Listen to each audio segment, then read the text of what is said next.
Being a Christian woman and walking in God's calling for our lives can be a difficult task. With the world and pop culture telling us to be one way, and the Bible saying another, you kind of end up feeling like an other. Well, you're not alone. Join me now and my friends as we navigate life in our 20s and 30s, while making sure we live out our faith, embrace our femininity, and looking cute. We discuss pop culture, life, careers, relationships, and so much more. Prepare to be entertained and educated. I know you're going to love it.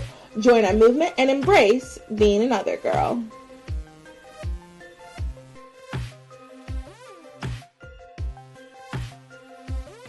The views expressed on this podcast are our own and do not reflect our employers. Enjoy.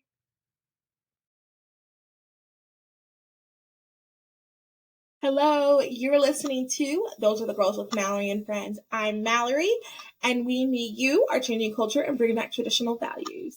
Hello, welcome back to the podcast. It has been a minute because I have been existing in the context of all in which that has come before me. I butchered that, but like that goes to my head almost every day. It is so funny. It is going viral again. I heard it on a podcast. It's not even like political mention it. And like literally it is so funny to me. The whole saying is like, you think you fell out of a coconut tree? You exist in all of which that live and have come before you. So funny. And then there's another one where she goes, what has been unburdened? Wait, let me pull up the second. Well, let me pull up the first one so you can hear it because it's so funny. This is Kamala Harris, by the way. She's one heartbeat away from president.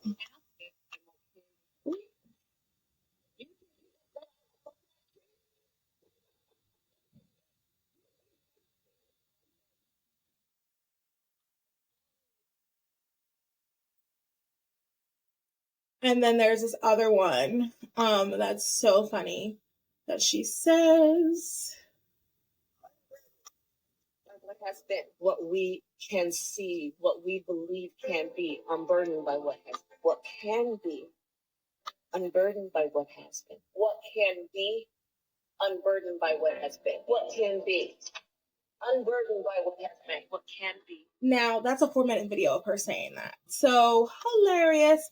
In one sense, a little nonsensical and strange in another sense.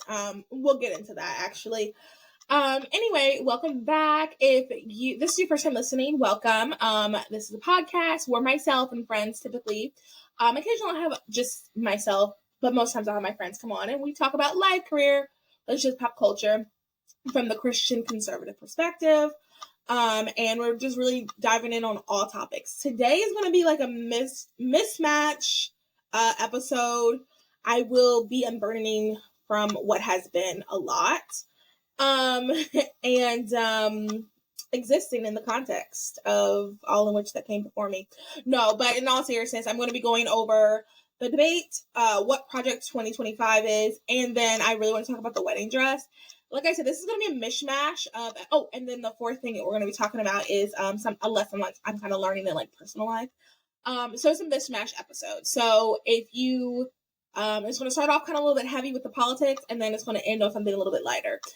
Yeah, if this is your first time listening and you really enjoyed this episode, please go ahead and give us a 5-star review. You can also listen on YouTube and comment and do all the things. I honestly think we should just go ahead and get into it. I'm trying to think of anything else, any other announcements.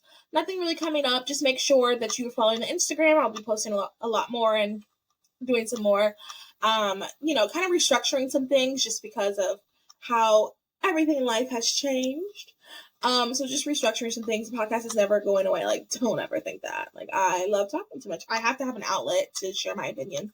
And I love talking with people too. So like, it's not going to change. It's just maybe like a couple things here and there until some more things can get concrete. But I have a lot of big plans, which I feel like I've been saying since the beginning.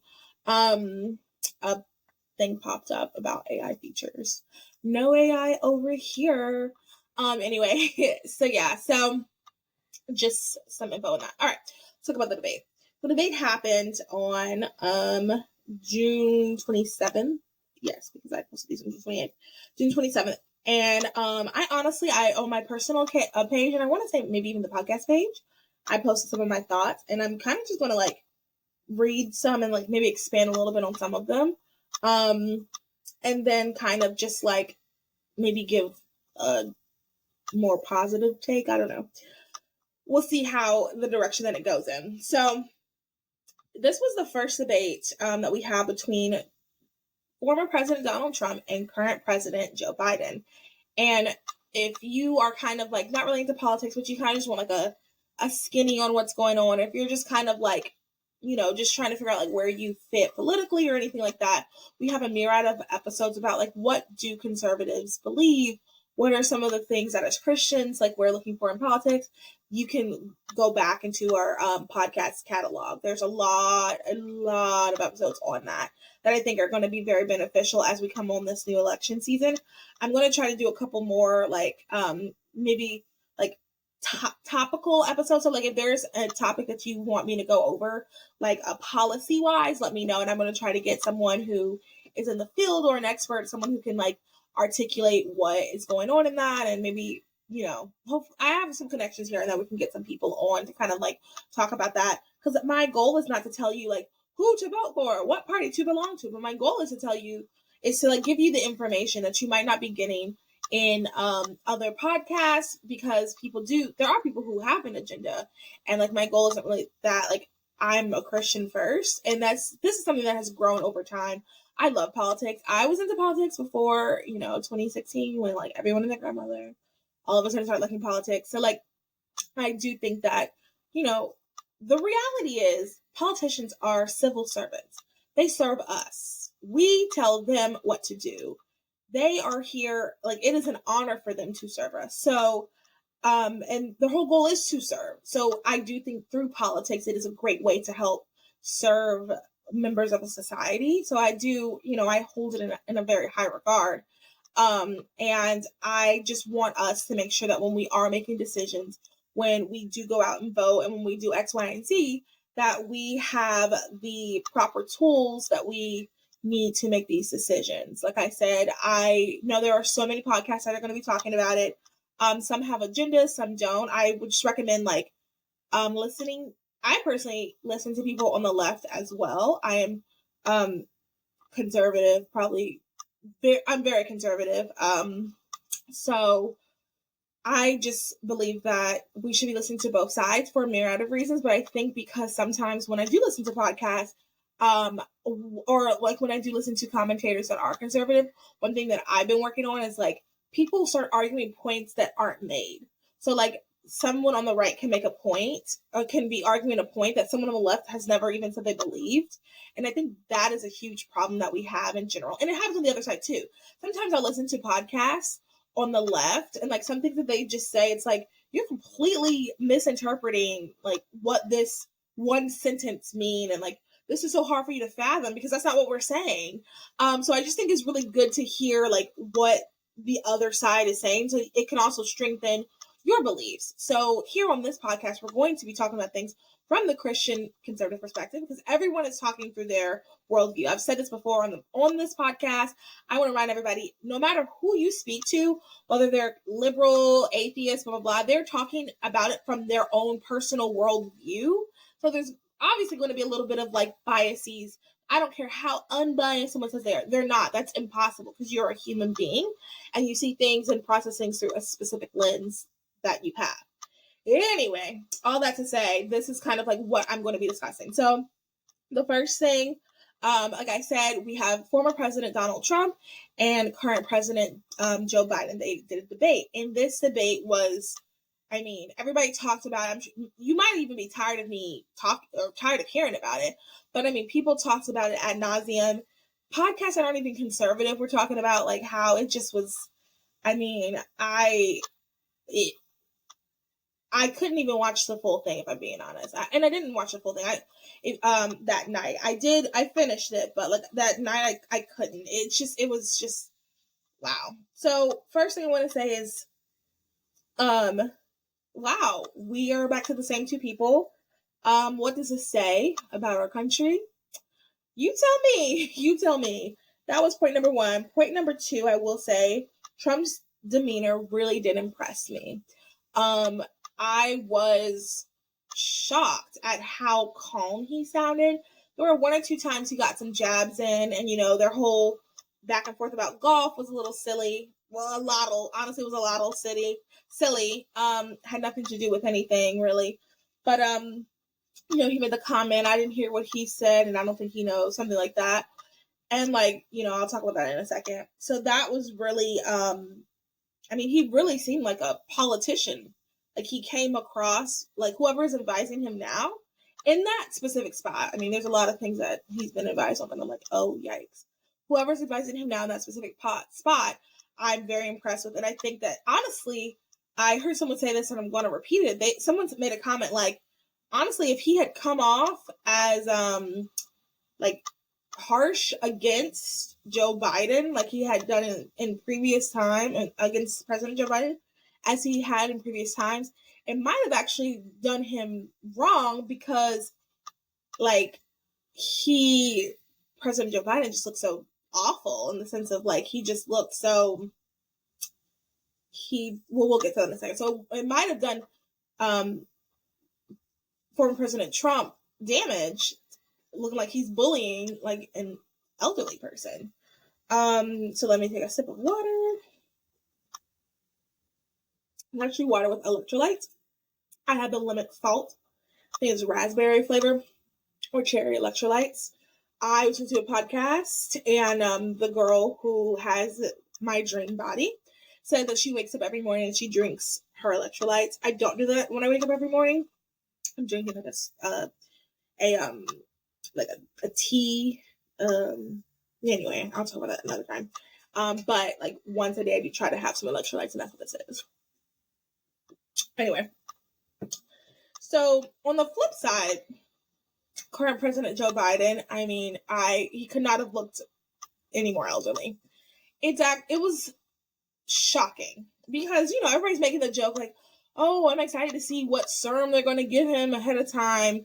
I'm excited, whatever they give these old men to stay awake and to do X, Y, and Z, it's going to be so funny.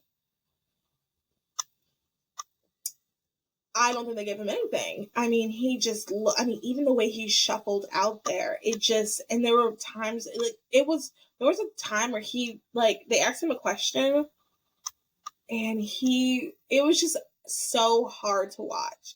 And here's the thing, he's an older man, and that's okay. There's nothing wrong with that.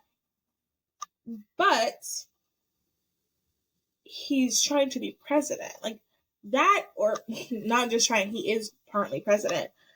That is that's the problem. And honestly, that much stress, I'm sure is not helping his decline. It's an obvious decline. And I'll get to what's going on now since then. It's a very obvious decline, and it's honestly so sad. I can't imagine watching someone I love go through that. And I just, I'm not married, and I don't know things of that nature, but in my head, if that was my husband, oh, let's just retire me with our grandkids, because honestly, that'll statistically, and that actually helps people's cognitive function. That helps them when they are around their kids, their grandkids, and he'll be able to last longer.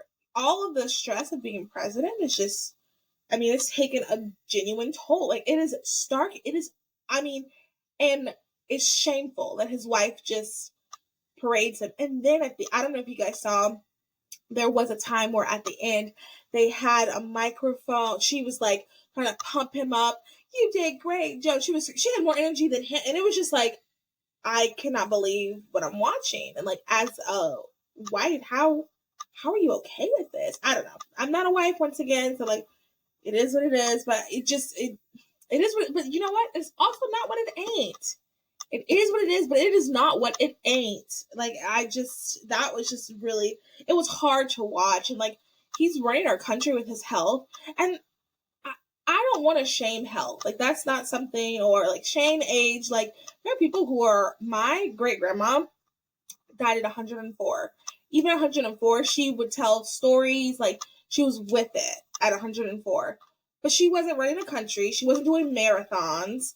I think she like took a walk outside like once a day or something like that. Maybe, and toward the end, I think it was maybe like every other day or something like that. Like, it's like you, it's not necessarily age. It's just like everybody's body is different, and like this body is older.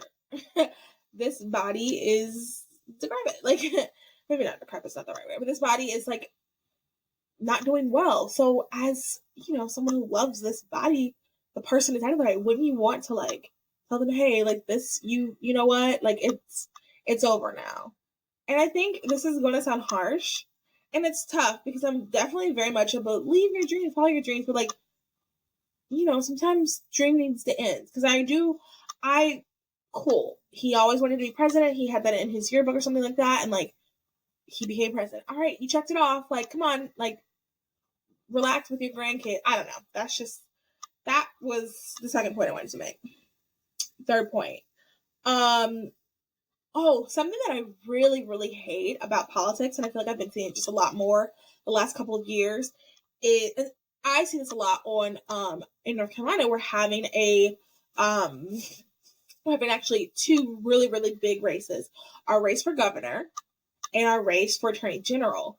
And almost all of the commercials are never, I've done this and this is how I'm going to help you. It's, this politician is bad because of X, Y, and Z.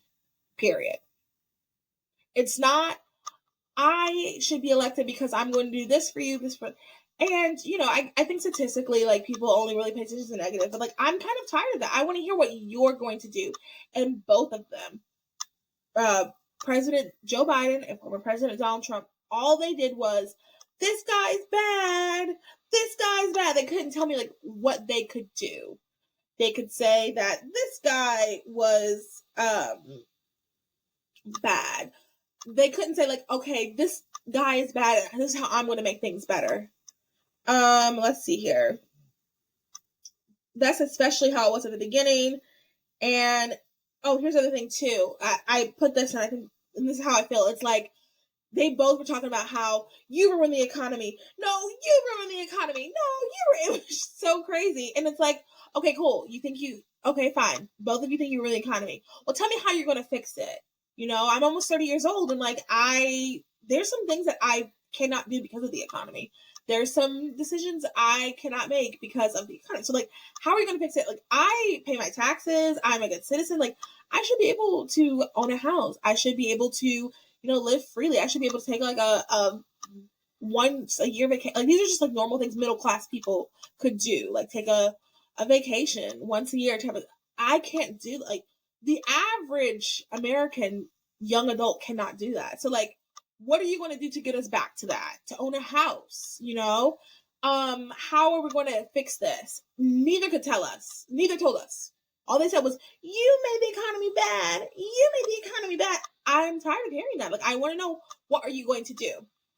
I will say that will lead us to Project 2025, which there's some controversy on that. We'll talk about that in a second.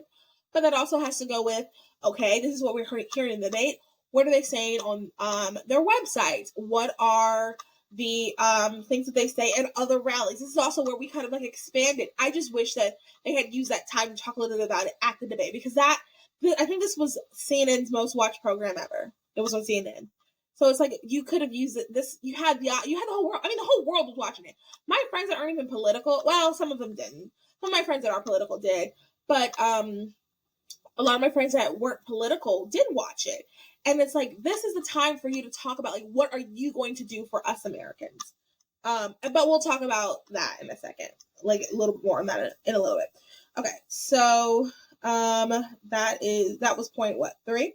Okay, point 4. Abortion.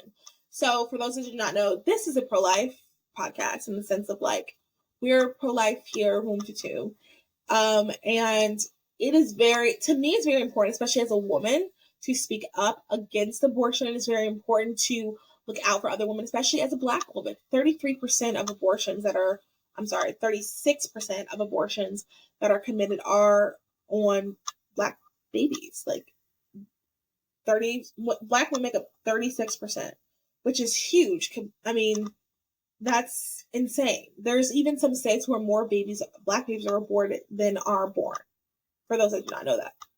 So it's very important for me. It's very important to me to speak up about that and then to talk about, okay, these terrible, awful statistics. Why is this? What can we do to get young girls or women in general to understand, sex is best within marriage.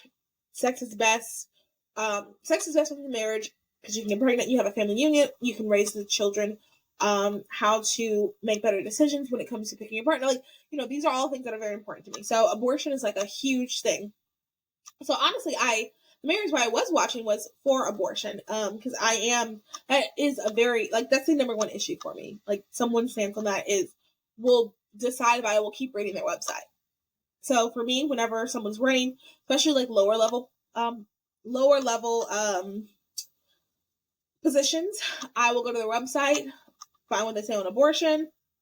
Whatever they say with abortion will help me decide whether I keep reading. If they are, pro-abortion, all right, next person.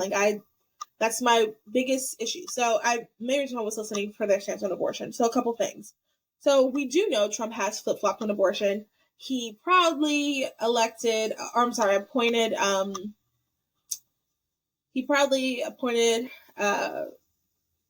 Amy Coney Barrett. He, said he was going to put pro-life justices on the Supreme Court, X, Y, and Z. He said he was pro-life. He's done this, he's done that. And we know that now he's very much, take it back to the States.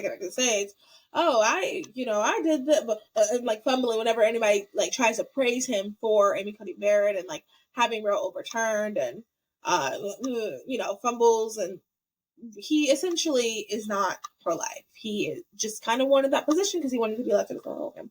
That's one of the conversation.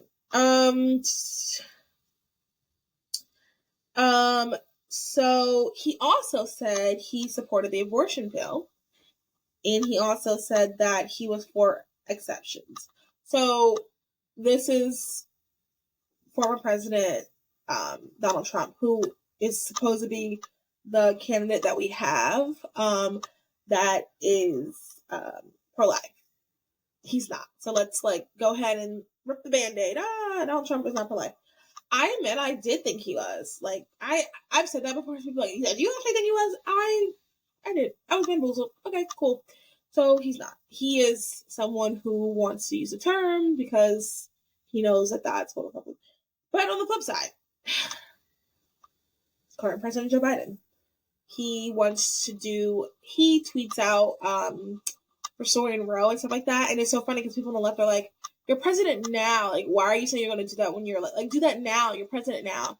But he tweets things like that. He said he is pro-abortion. He thinks women should have the right to choose. He is, supported by Planned Parenthood. He supports candidates that are pro-abortion. So, a rock and a hard place. Okay, a rock and a hard place. When it comes to the abortion issue. So what is very interesting that I noticed is Biden said he doesn't support late-term abortions. Trump said that he did. And then Biden said that Trump supports a total ban. And Trump says, no, he didn't. And I'm like, are these guys kind of on the same page? Like, where? Because Trump believes in exceptions, and so does Joe Biden. So I'm like, are they practically have the same position? Also, this goes back to what I kind of said earlier. Like, Biden is saying, Trump, you support an abortion ban. And Trump's like, no, I don't. And then Trump's saying, Biden, you support late-term abortions. And Biden's like, no, I don't. So people are arguing things that the other person isn't even thinking. So anyway, that's just something I noticed. So on the abortion front, I'm going to say this. The goal I know for pro-lifers is for abortion to be completely eradicated. For there to be no abortion from the pill, from any of that stuff. Let's get abortion off the table. Like, there should be no abortion. And no matter who's in office, it just appears we still have to keep fighting for that. And I think that number one, find out where you could quote unquote fight for it or do what you can in your state. Look to see like how you can help in your state, because right now it is a state issue. And then number two, like work with your pregnancy resource centers. Like these are the next steps. Like we need to be working pregnancy resource centers. We need to be, you know, joining your love life, joining groups on the sidewalk. Like this is the time we have to keep going. We're going to keep fighting. And like reality is, no matter who's president, we're going to have to keep fighting. There is no one president that's going to save us. And I mean, that's probably the overall, I think I'll leave it on that. Yeah, I think I'll just leave it on that. Like there is no one person that can save us. There is no one politician that has all the answers. There's no one politician that you're going to agree with on everything. And that's something I always have to remind myself when I get disappointed with Republican candidates. Like, there is no one politician I'm going to agree with everything they're going to say. What it is you have to find someone who aligns the most with what you believe to be the truth. Because with the president, so the reason why the president is so important is because they will pick people who are going to be on their cabinet, who are going to be in charge of the various federal agencies, and they're going to be in charge of the various, I guess, like different agencies. That is the only thing I can really think of how to describe it. Different agencies that are going to be affecting your life. Now, local politicians are going to be affecting your every day-to-day life. And that's how I like to think of it. Like your local ones are going to affect your day-to-day. Federal will kind of affect your life. Like the people they appoint will affect your life. It just might not be day-to-day. Okay. And they'll be appointing Supreme Court justices. I don't think I think someone said like there was one, I don't remember who, someone might step down, but it's a conservative person. And either way, we would still have the majority no matter who became president. So there's that. I'm trying to think. Yeah, I think I'll leave it on that. You know, it was kind of disappointing, like hearing some of Trump's answers, but when it comes to policy, it does appear there is, if Trump continues to surround himself with, that'll be the transition, some of the tenets of the Project 2025, which I actually kind of like. I'm not seeing this whole terrible thing that they're making it out to be. If he continues to surround himself with that, then you know what? Maybe it might not be, maybe it'll be different. Okay. That was an interesting way for me to transition. Okay. So the next thing I want to talk about is this Project 2025. Because like I keep hearing that, and I see it. I honestly see the left talk about it more than I see the right. And I mean, you listen to any of these podcasts or, see something on Twitter, you would think that it's like a thing created by Satan to get his bride. I don't know. Like they are making it seem like it's like the absolute worst thing that's ever existed. So I'm like, well, let me look to see like what exactly is it. So how did I do that? I just typed in Project 2025 and there's a project2025.org. This is what it says. Building now for conservative victory through policy, personnel, and training. It is not enough for conservatives to win elections. If we are going to rescue the country from the grip of the radical left, we need both a governing agenda and the right people in place, ready to carry this agenda out on day one of the next conservative administration. This is the goal of the 2025 presidential transition. The project will build on 4 pillars that will collectively pave the way for the effective conservative administration. So, first of all, they make it seem like they're like, we can't elect Trump because with Trump, Project 2025 will be implemented. So, first thing I have to say is Project 2025, if you want to read the playbook, it's 180 days. Let me see here. It's a 180-day playbook. Time is short, blah, blah, blah. I saw somewhere you can buy it. Like, it's a let me see here.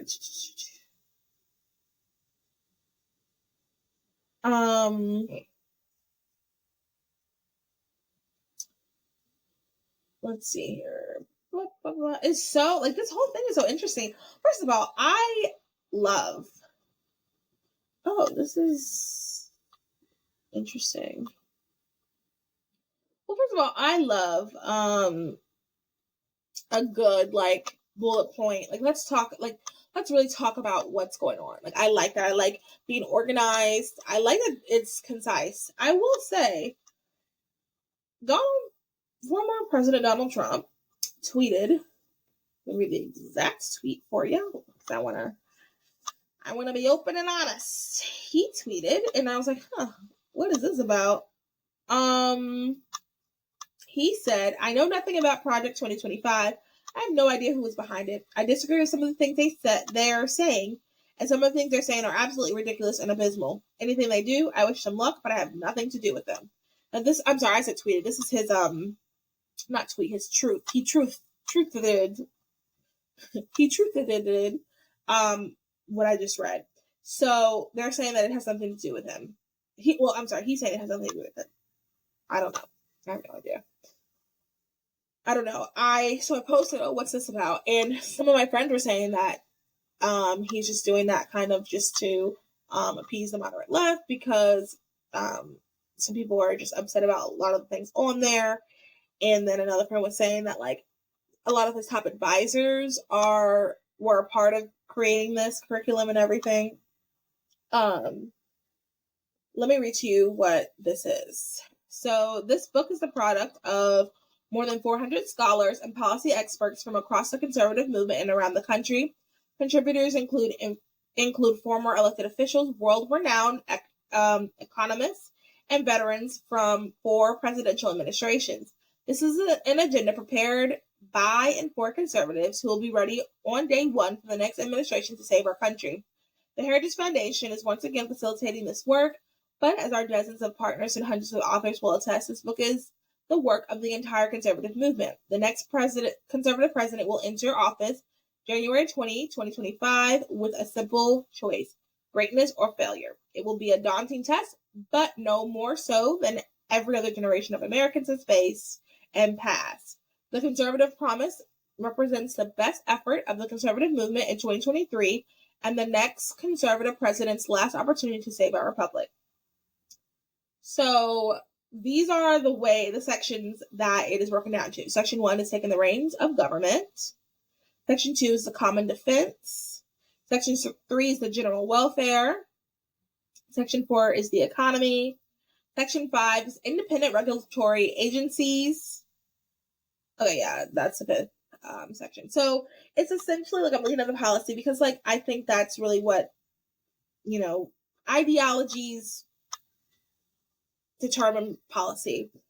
But I think, like, when we really get down to it, like, what really policy is, like, where it is implemented. So your idea, abortion is murder, policy, treating abortion like murder, and then law, how do you treat it like murder type of thing. So anyway, that's what Project 2025 is. I'm trying to see, because there's like a list. So like when you type in Project 2025, there's like a list of all the things on there, but I'm like I want to find it on the website, because that's the thing. Let's see here.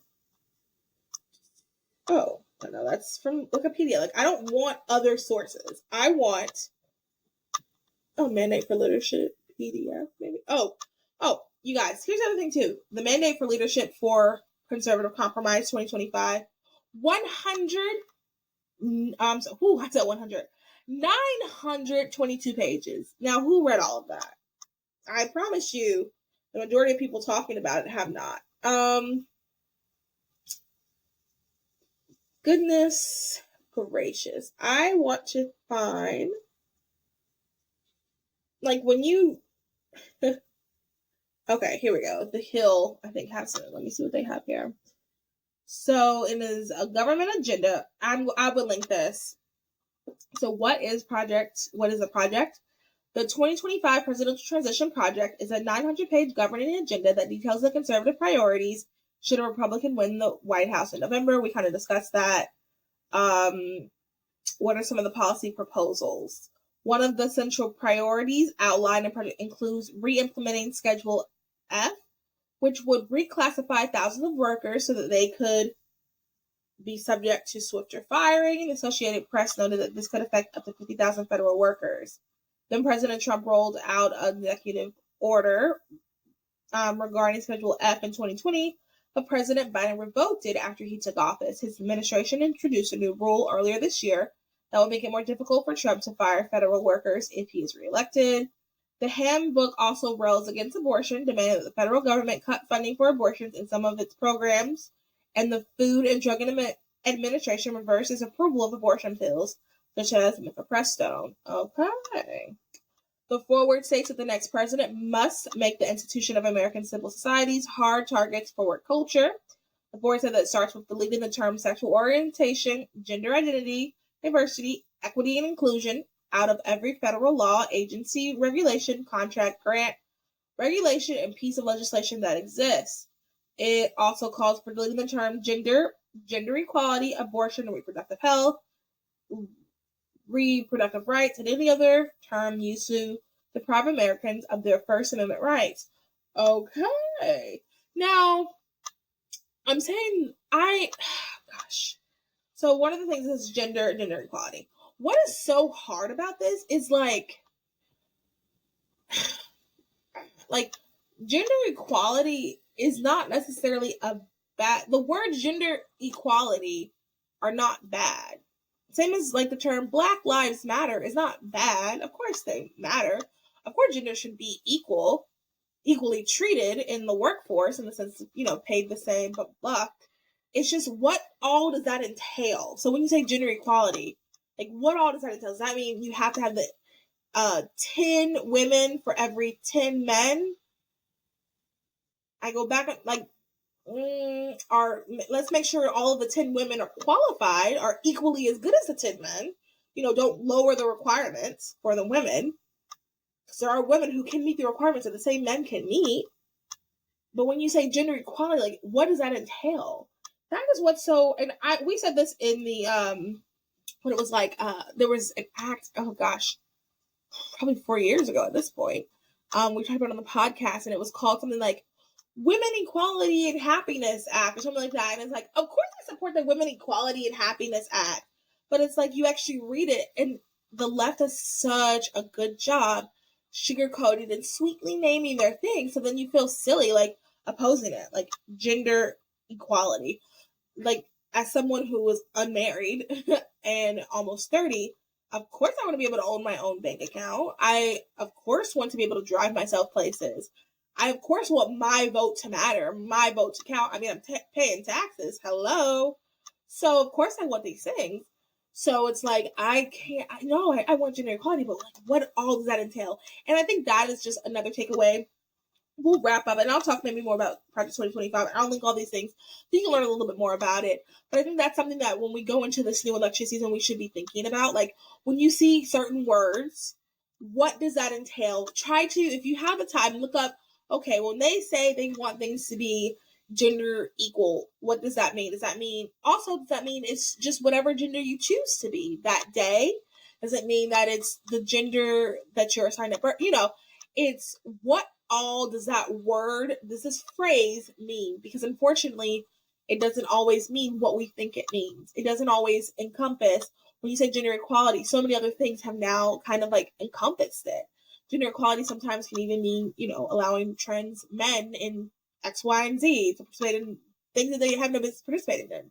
So it's just a mixture of, or trans women, I forgot how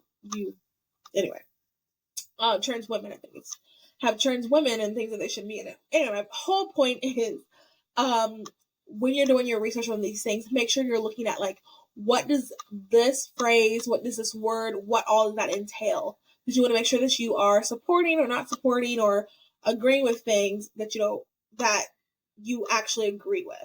Because that's something I've had to work on, and that's something that like I see happens all the time, especially on the right. We have such a hard time with messaging because I feel like we haven't really like gotten the footing, and I make this mistake all the time too. We haven't really gotten the footing on like how to word things concise and like to sound flowery, so people don't necessarily have to keep thinking about it. I don't know how else to describe it. So whenever I've made the comment, like, I don't think men and women are equal. We're equal in value, but we're not the same. You have to like, I don't really think men and women are like equal. Like, I think we're equal in value, but we're not the same. So we have different roles in society. We have different strengths, different weaknesses. That takes a long time to say that. Or I can even say, no, I don't think men and women are the same. And then it's like, oh my God, like, what does that mean? But like, if you give me some time, like, kind of explain it, I think you probably can agree on some level with what I said. But it's just sometimes hard to get to that. I don't know why. But I think we're still working on that. So that's just giving you something to be cognizant of. All right. So switching gears completely. Let's talk about the stress. I already kind of talked about it actually on my Instagram. Do I really want to talk about it on the podcast? Honestly, not really. I want to talk about it on the podcast and now I don't really want to. So let's skip that. I want to talk about something that I learned recently. I was listening to a podcast, can't remember her name, but she was on the Skin Confidential. Maybe you can like Google it and look it up. And she was talking about her bounce back rate. And this is just like me wrapping everything up. And it kind of implements to no, it doesn't implement to what we're talking about at all. Let me make sure I'm wrapped up with all the things I want to say with politics. And last thing I want to say, sorry, I'm going back and forth, talking to myself kind of. The last thing I want to say about when it comes to like the politics thing is like, I said it earlier, just have to remember that God is in control and no politician is going to save us. So I think that's just also like what we just have to keep in mind as we go about this season, as we're like doing our research, as we're just kind of like trying to figure out where do we stand on different policy, where do we stand when it comes to ideology, like who do we agree with. We just have to like look to see, just to make sure that we're doing our research and that we just also just remember like God is the one in control. So we shouldn't let this overwhelm us. We shouldn't let this consume us. I don't think, no matter who's in office, I don't think the world is going to blow up on their inauguration day. Will things possibly for you be harder whether a person is in office or not? Sure, that's possible. But it also, that isn't the end all be all. You've survived so far. I think you'll survive more. I think you'll continue to survive. Okay, now there's a bow on that. Transitioning. Listen to this podcast. She talked about this thing called bounce back rate. So the idea is when things happen. So for example, for me, this past weekend, super fun. Super fun. 4th of July, went out with the girlies and some guys, some of our male friends, and we went on the boat, which is fun. So fun. I am spoiled when it comes to this lake thing. For the rest of my life, I'm going to have friends with a boat. I can't not do it now. I love it. It's so much fun. Kind of just relaxing in the water, playing around. So 4th of July, we had a great time. That morning I ate protein, drank my tea, had a protein shake, protein. The rest of the day did not do as well. Your bounce back rate. Oh, and then the day after, I slept over at my friend's house. We ended up having pizza. I think I had like a bagel or something, like bread. Not good stuff. Was not on my diet in any sense of the word. I did good. I didn't have, there was garlic bread. I didn't have any garlic bread. But for the most part, did not do well. So that was Friday. Saturday, I had the option of continuing down that or bouncing back. And the quicker your bounce back rate is, the quicker you can get like back into like alignment and you can kind of like continue on your goals. And I'm sharing this because like this is something that I have struggled with is like in the past, and I'm sure I'm not the only person who has struggled with this, which is why I'm sharing it. In the past, it'd be like, all right, well, I goofed up, so I guess just the rest of the weekend, I'm probably just going to eat whatever, and then I'll start over on Monday. But two things. The quicker you can bounce back, the more you can get back in line. And then number two, I just remember hearing someone say this on a TikTok. That's something that I do now too. If you're on a health journey, whatever, I would, try to get on like motivational, like weight loss TikTok or somehow, or like look at videos and stuff, because it really does help. And someone, just made the comment, like, every day you can start over at any moment. There is never a time. I am someone who likes Mondays, like sunrises. I like beginnings. So like, and I like it when it's like at a specific, like I love when the beginning of the month is on a Monday. I think that is just so like, this year, the first day of the year, the first day of the month was a Monday. And it was just like, oh, this is my year. Like, it just felt, to me, I don't know what that is. Like, I'm TikTok long enough, I'm telling me autism, but like, that's just things I like. Okay. So I would, mess up on a Wednesday. Oh, I gotta wait till Monday. And like, that isn't helpful. That's not helpful. That's not good. I think that's just really good reminder that you can start over at any time. Literally stop listening. You can stop listening to this podcast, give it 5 stars, and then start whatever it is you need to start. That could be your weight loss journey. It could be anything. So yeah. So work on your bounce back rate being like quick. She was saying how hers, like, she does like a lot of mind stuff. And she said like she'll realize it, and within seconds she can get herself back aligned with like her goals and stuff. And I just thought that was really good and interesting and cool. Last thing I want to say, lipstick I'm wearing is in my color analysis. My nails are within my color analysis. The makeup, you can't really see my eyeshadow because I don't really wear like a bunch of face stuff. Even though I did start using the Skinny Confidential's vitamin E, and I use the ice roller, and it looks like my skin looks kind of glowy. I don't know if you can really tell in the video, but anyway, I've been trying to wear and dress and like at least like my nails, for example, and my color palette, and it's so fun. I love it. Get your color analysis. Let me say her Instagram. She's only $45. She was so sweet, and she's a Christian. I'm gonna have her on the podcast. I really need to like text her back. She's so great. Elizabeth Bennett.